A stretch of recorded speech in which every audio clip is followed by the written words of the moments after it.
Қымбатты Анар Нұралықызы және Қазақстан Республикасы мемлекеттік қызмет істері агенттігінің қызметкерлері, сіздерді еліміздің ұлық мерекесі тәуелсіздік күнімен шын жүректен құттықтаймын. Әрқайсыларыңыздың отбасыларыңызға бақыт, береке, бірлік тілеймін. Әрине сіздердің еліміздің әлеуметтік экономикалық дамуына қосқан үлестеріңіз зор. Сондықтан осы тұрғыда сіздерге зор табыстар тілеймін. Аман болыңыздар. Тағыдан мерекелеріңіз құтты болсын. Құрметпен, Мейрамбек Беспаев. Құрметті Қазақстан Республикасының мемлекеттік қызмет істері агенттігінің қызметкерлері, құрметті Анар Нұралықызы.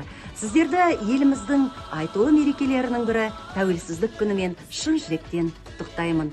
Еліміздің көркеюіне үлестеріңізді қоса беріңіздер. Отбасыларыңызға береке, бірлік, амандық, мерейлеріңіз үстем болып, тастарыңыз өрге домалай берсін. Ізгі ниетпен әнші актриса Меруерт Спаева. Мереке құтты болсын. Тәуелсіздігіміз баянды болсын.